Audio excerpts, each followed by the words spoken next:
Bonjour à tous, aujourd'hui on se retrouve pour la présentation d'un livre, un livre que j'ai reçu des éditions Danaé pour pouvoir le partager avec vous. Il s'agit du livre Le mythe de la main verte, guide pratique de sorcière pour sauver ses plantes de Gabrielle Lartigue. Moi je suis Gabrielle sur Instagram depuis un petit moment déjà, mais j'aime beaucoup le titre guide pratique pour sauver ses plantes. Moi qui n'ai pas toujours la main verte, voilà, c'est un chouette petit livre. Donc, il a une couverture rigide cartonnée. C'est un petit format.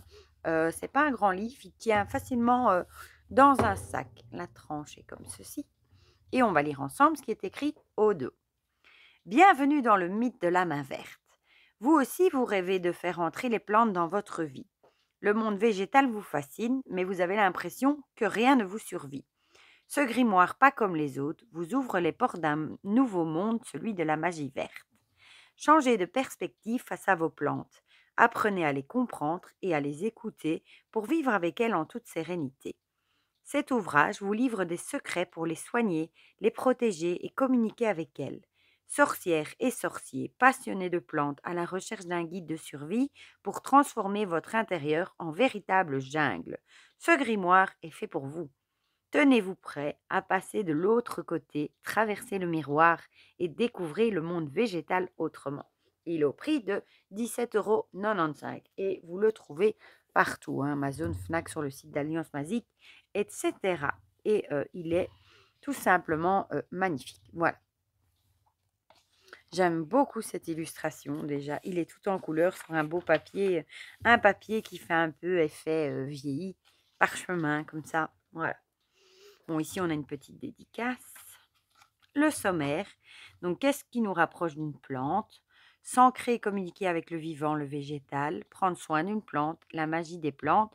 Et une conclusion. Voilà, regardez-moi ça comme c'est joli avec les petites fleurs ici sur les côtés, les passiflores ici. Une introduction. Tu as la main verte, quelle chance. C'est vrai qu'on dit souvent ça. Hein, oh, j'ai la main verte. Enfin, moi, je disais que ma grand-mère avait la main verte parce qu'elle faisait pousser plein de choses. Moi, c'est plutôt l'inverse. J'ai même réussi à assassiner une orchidée. La pauvre. Voilà, donc ici, il y a tout un texte intéressant à lire. Puis, qu'est-ce qui nous rapproche d'une plante? Il est très, très joliment illustré, je trouve. Notre histoire génétique commune, genèse de la séparation. Notre parcours côte à côte, notre relation déséquilibrée. Voilà. Adaptabilité et capacité. Je vais y arriver. S'ancrer et communiquer avec le vivant et le végétal. Les plantes, cet être communicant. Ces êtres communicants.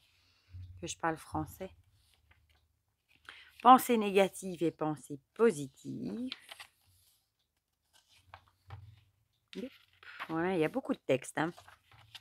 Transmission de pensée.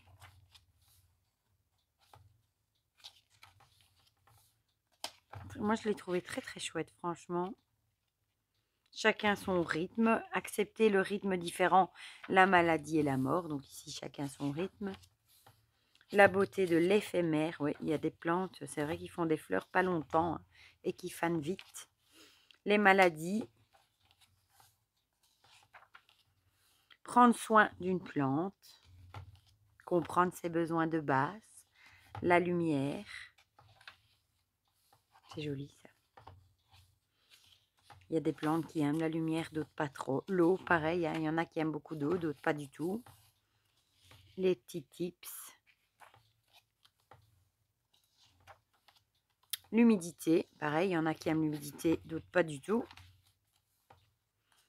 Brumisateur, humidificateur d'air, coupole d'eau. Là, c'est vraiment des petites astuces pour garder l'humidité. Puis, on parle du contenant, donc du pot. Hein, la taille et la forme du pot. La matière. L'évacuation ou la rétention d'eau. La décoration du pot, sa couleur. Les runes. Donc, elle dit qu'elle, quand elle peut, elle grave des runes directement sur les pots en terre cuite. Oui, c'est vrai que j'y avais jamais pensé. C'est une bonne idée pour, par exemple, ici, la rune de protection. pour la floraison, la création de nouveaux bulbes, pour que les racines se développent, pour une plante qui est ou qui a été malade, puis on parle des symboles, l'œil, la main, toile d'araignée, puis le terreau, densité, composition du terreau. Si je me mets plus loin, vous n'allez plus rien voir. Rempotage ou surfaçage, si vous devez changer de pot. Les nutriments, l'apport d'engrais. Encore un petit tip. C'est un chouette livre pour ceux qui aiment les plantes, etc. Les coquilles d'œufs non cuites, la mare de café, le reste de feuilles de thé. C'est vrai que tout ça, ce sont des bons nutriments pour les plantes. La température. On ne le dira jamais assez, l'emplacement d'une plante s'étudie. Accepter ses besoins en tant qu'individu vivant. S'adapter, ne pas attendre qu'elle le fasse, ouais. Youp. Magie et plantes, la sorcellerie verte, c'est quoi? Comme vous voyez, il y a beaucoup de textes. L'observation au service de la magie. Coup de pouce naturel pour régler les petits problèmes des plantes. Savon noir contre les mouches de terreau, araignées rouges, cochenilles, mais aussi les moisissures ou certains champignons.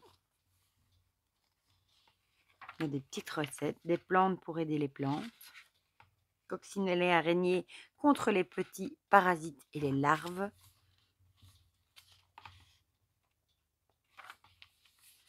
Pour donner un petit coup de boost à vos protégés, élixir de saule pour bouturer à l'infini.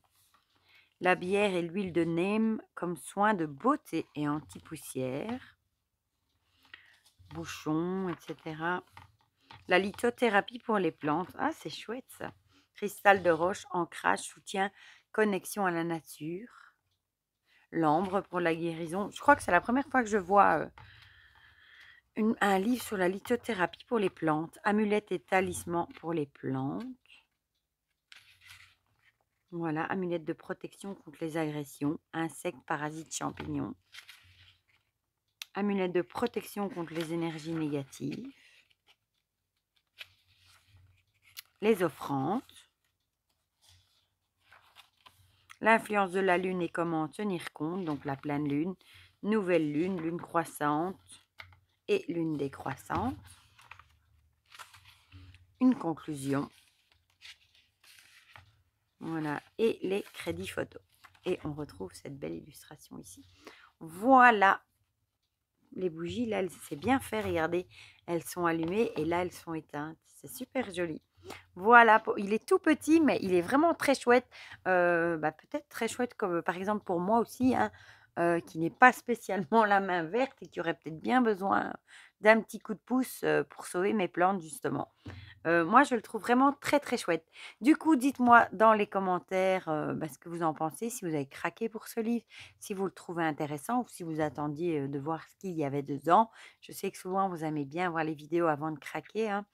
Gabriel qui partage plein de trucs sur les plantes, d'ailleurs sur son Instagram aussi. Voilà, du coup, dites-moi ce que vous en pensez dans les commentaires. Tant qu'on y est, dites-moi si vous avez la main verte ou pas, si vous êtes comme moi et que vous avez tendance à pas arriver à sauver vos fleurs, vos plantes, voilà. Dites-moi tout ça dans les commentaires, comme ça on partage tout ça ensemble comme d'habitude. Et pour le reste, je vous fais plein de gros bisous et on se dit à très vite pour de prochaines vidéos. Bisous, bisous!